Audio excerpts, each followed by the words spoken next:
धेरै लाग्छ हाम्रो यो 12 जात्रामा। अब यो जात्रा त जस्तो बेलामा छ होइन, यो 12 वर्षमा चाहिँ अब 10 देवी नै चाहिँ नचाउँ, यो जुन अब काठमाडौँको चाहिँ महत्त्वपूर्ण स्थानमा नचाउनु पर्ने कारणले गर्दा चाहिँ बजेट चाहिँ यसमा धेरै नै लाग्छ। किन कसरी भन्दाखेरि चाहिँ अब धेरै अब पहिला सुरुमा त मुकुटै बनाउनु पऱ्यो। मुकुट एउटा बनाउनलाई तपाईँको अब एउटा मुकुट बनाउनलाई अब 20,000 देखि 25,000 लाग्छ।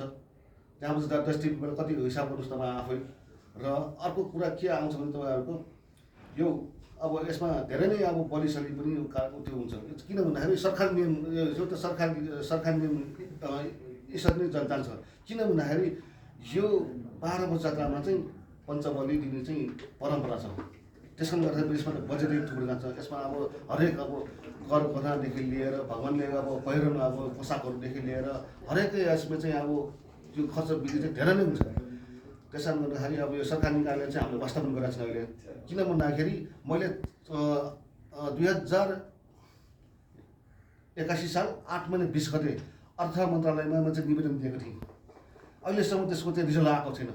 किन रिजल्ट आएन, कसो रिजल्ट आएन भन्दाखेरि उहाँहरूले चाहिँ फाइल घुमा गरिदिनु कि जहिले पनि हाम्रो चाहिँ यो जात्रा मात्रामा चाहिँ हामीलाई चाहिँ अब पेल्ने के पेलेर चाहिँ हामीले अब यो गऱ्यो। अहिले उहाँ अर्थ मन्त्रालय बजेट पनि पास गरेको छैन।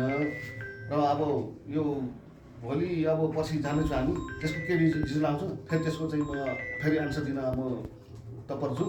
र अर्को एउटा भोलि गएर चाहिँ हाम्रो यो जुन अब हलचोकदेखि आएर चाहिँ तम्सीपाखामा चाहिँ अब त्यहाँ बसेर चाहिँ अब जोल्याट गरेर चाहिँ अब यहाँ बसन्तपुरको मेरो अब हनुमानढोकामै आएर चाहिँ नाचपट्ट जोड्छु। भोलि यहाँ चाहिँ हाम्रो 18वटामा चाहिँ मिटिङ एउटा सानो छ। र अब त्यो जुन देउता राख्ने घरमा अलिकति चाहिँ सरसफाइ पनि कार्यक्रम पर्ने अवस्था आएको छ। अनि त्यहाँ चाहिँ ठिक छ। अब यो अहिले जुन चाहिँ तपाईँहरूलाई दिनुपर्ने जुन चाहिँ बजेटको भन्नुभयो नि, अहिले सरकारले दिइरहेको चाहिँ कति छ र तपाईँहरूको माग के छ? अब हाम्रो माग चाहिँ अब के छ भन्दाखेरि 12 वर्षमा 12 वर्ष भइसक्यो मेरो जात्रा चलाएको। अब 70 सालमा चलाएको। 70 सालमा चाहिँ हामीलाई कति भने जम्मा अब 4,48,000 रुपियाँ दिनु उहाँले। तर 4,48,000 हाम्रो चाहिँ अब भ्याउनै एकदम गाह्रो भयो। त्यस कारण गर्दाखेरि अब 12 वर्ष पछाडि त अब आकाशीय भाव भइसक्यो नि त। सबै सामान महँगो छ। हरेक चिज सामान किन्नुपर्छ। त्यस कारण गर्दा यसपालि हामीले चाहिँ अर्थ मन्त्रालयमा चाहिँ 33 लाख कान्छुनको चाहिँ बजेट चाहिँ अब त्यो गरेको छु, पेस गरेको छु। अनि त्यहाँबाट चाहिँ अब त्यहाँबाट चाहिँ केही अब दिने नदिने अब नेपाल सरकारबाट केही अटोपट्टो छैन क्या। अनि यो जात्राको लागि भनेर चाहिँ नि नगरपालिकाबाट केही बजेट उपलब्ध भएछ? नगरपालिकाबाट भएको छ अलिकति। त्यो पनि अब हामीले अब भनौँ न यो नागार्जुन नगरपालिका भरै गर्नुपर्छ भनेर हामीलाई चाहिँ 10 लाख रुपियाँ छुट्याइरहेको छ। अनि महानगरपालिकाले हामीलाई चाहिँ कति 22-23 लाख कति छुट्याइदिएको छ। अरू चाहिँ कहीँबाट चाहिँ त्यो हामीलाई चाहिँ आएको छैन। अहिले सबै चाहिँ अब यो भनौँ न सबै हामीले यो सामानहरूलाई कसरी गरिरहेको छ यो चाहिँ हामीले यो सबै उडानमै गरिरहेको छ अहिले हामीले। अनि जनसमुदायबाट पनि तपाईँहरूले चाहिँ नि यो जात्राको लागि भनेर पैसा चाहिँ नि सङ्कलन गरिरहनु भएको छ। त्यसबाट कतिको चाहिँ नि सहयोग चाहिँ आइरहेछ तपाईँहरूलाई? त्यो अब सहयोग चाहिँ आएर छ हाम्रो जनसमुदायबाट पनि अलिअलि। यो चाहिँ अब जात्रा हो, नेपालको जात्रा हो, यसलाई चाहिँ कसरी गर्नुपर्छ, यसलाई चाहिँ एकदमै उठान गर्नुपर्छ भनेर चाहिँ उहाँहरू जनसमुदायले दिइरहेको छ हाम्रो डोनेसन। कोहीले चाहिँ अब 1,000 देखि सुरु गरेको छ, कोहीले चाहिँ अब 50,000 पनि दिएको छ, कोहीले चाहिँ अब लाख रुपियाँ पनि दिएको छ। यसो गरेर चाहिँ हाम्रो त्यो के अरे मिलाइरहेको छौँ। अनि यो जात्राको चाहिँ नि तपाईँको चाहिँ नि पूजा विधिहरू के छ यसमा?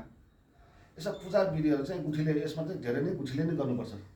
गुठीले के गर्नुपर्छ भने अब पूजा सामानदेखि लिएर एउटा सानो चिज सामानदेखि लिएर चाहिँ बलिसम्म पनि हाम्रो चाहिँ यो गर्ने चाहिँ परम्परा छ क्या।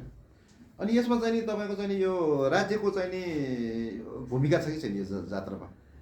यसमा राज्यको के अब भूमिका छ भने अब अलिकति अब कनिका छोरा जस्तो पैसा अलिकति के अरे छरिदिन्छ, अलिकति पैसा छ। अनि त्यहाँबाट भूमिका यसो भयो उसो भयो भने के पनि त्यो चाहिँ भूमिका छैन राज्यको चाहिँ।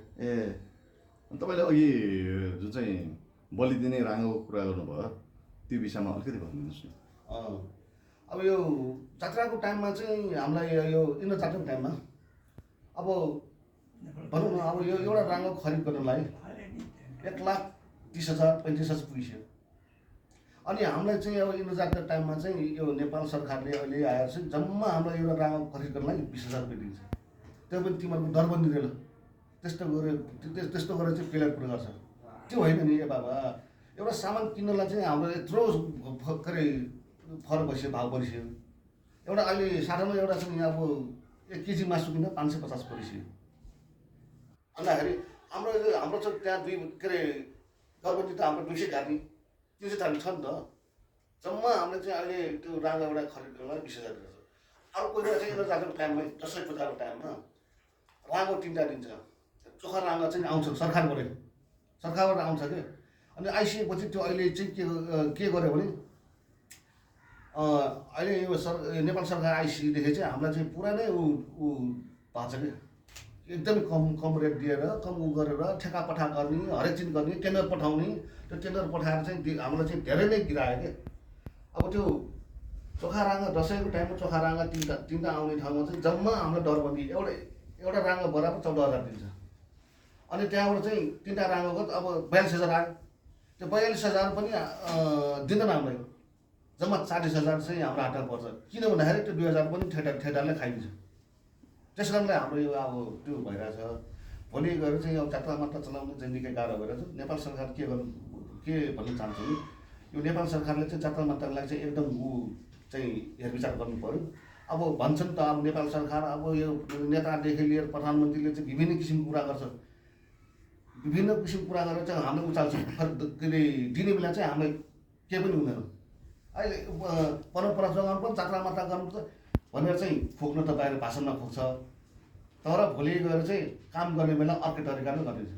यति छ कि 70 सालको तपाईँको त्यो यही 12 वर्ष जति टाइममा कति हामीलाई चाहिँ झाँक्रो गर्नु पऱ्यो त्यहाँ मन्त्रालयमा, अर्थ मन्त्रालयमा। यति गऱ्यो कि यति दुःख गऱ्यो दियो कि हामीलाई। भोलि गएर अब मैले चाहिँ अब भन्नु साथी 4-5 जना थियो हामीहरू जाँदै गर्दाखेरि त्यहाँ अब फाइल चाहिँ अब माथि पुगेको छैन। फाइल चाहिँ तलै थियो, कहिले हरायो भनिदिने, भोलि अब पर्सि अब भनिदिने, कहिले चाहिँ अब यहाँ फाइल छैन भनेर चाहिँ हामीलाई चाहिँ त्यत्तिकै अब के अरे फर्काइदिने के न। त्यतिखेर हामीसँग ऊ छ केही छ, किनकि नाम दिएर पठाउनु छ। अब हुन त यहाँको नेपालको नागरिक हो नि, कमसेकम सिंहदरबारभित्र त हामीले छिर्नु पाउनु पाए हुन्थ्यो नि, तर त्यो पनि पाउनु पाउँदैन क्या। अब पर्सि आऊ भोलि आऊ यहाँ त्यहाँ गरेँ दुनियाँ दिवान के अरे लास्टमा त हामीले के गर्यो भने त्यो एकछिन फाइल दिनुहोस् हामीलाई। त्यो फाइल अब लिएर चाहिँ हामी माथि निकायमा जान्छौँ भन्दाखेरि अब मैले फाइल लिएर आएँ होइन। फाइल लिएर आउँदाखेरि के अरे ऊ भोलि चाहिँ 4 जना परेर चाहिँ हामीलाई चाहिँ पिछा गर्नु लगायो। किनभने कि अब यिनीहरूले ठुनेर कारवाही गर्ने भन्यो। ल ठिकै छ कारवाही गर्नुहोस् त। र भोलिको जात्रा भइसक्यो, ल के गर्ने भनेर हामीलाई त्यस्तो पनि त्यो के अरे सहनु पऱ्यो क्या हामीले। अनि बल्ल चाहिँ मुख्य सचिवसँग कुरा गरेर बल्ल हाम्रो चाहिँ अब बजेट 4,48,000 रुपियाँ बजेट पायो। अनि त्यहाँबाट हामीले 12 वर्ष जात्रा चलाउनु पायो। यस्तो गाह्रो गरी जात्रा चलाउनुहुन्छ, भविष्यमा यसलाई संरक्षण गरिराख्नको लागि तपाईँले अक्षय कोषको कुनै पहल गर्नुभएको छैन? त्यो अक्षय कोष त अब अक्षय कोषको लागि पनि पहल गरे हो। जुन निकाय छ हाम्रो होइन निकाय छ त्यहाँ नै हामीले चाहिँ पहल गरे हो। तर अब अक्षय कोष राख्नलाई चाहिँ अलिकति त्यो सरकारी निकायबाट नमिल्ने रहेछ। त्यस कारणले गर्दा त्यो अब पहल गरेर आजसम्म पनि त्यो सकिरहेको छैन हामीले। यो परिस्थितिले भोलि 12 वर्ष जात्रा चल्ला र यो परिस्थिति चाहिँ कुनै हालमा चल्दैन। कुनै पनि यो नेपालको चाहिँ जात्रा चल्दैन क्या। सिधै ठोकेर कुरो गर्छु म। किन भन्दाखेरि जात्रा चलाउनु गाह्रो छ। यहाँको सिलहरू चाहिँ आकाश भैरवमा लागि यो 12 वर्ष जात्रा होइन नि। यो त विभिन्न ठाउँमा छ, भक्तपुरमा छ, पाटनमा छ, यो कीर्तिपुरमा छ, हरेक ठाउँमा छ नि। हाम्रो कुनामा छ के, हाम्रो यहीँ अब महानगरमा पनि छ, त्योभन्दा बाहिर पनि छ।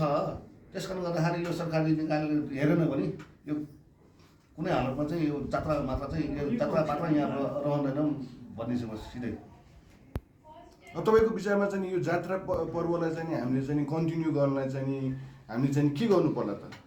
यो हाम्रो कन्टिन्यू जात्रा चलाउनुको लागि चाहिँ सरकारी निकाय चाहिन्छ क्या।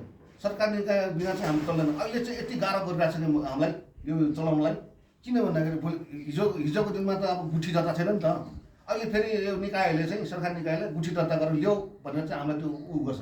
किनभने अहिले प्यान नम्बर चाहिने रे के चाहिने के चाहिने विभिन्न किसिमको चाहिने भनेर चाहिँ भोलि पनि यो जात्रा चलाउन चाहिँ यस्तै अब गरेर गयो भने भोलि चाहिँ यो काठमाडौँमा चाहिँ जात्रा चाहिँ हुँदैन।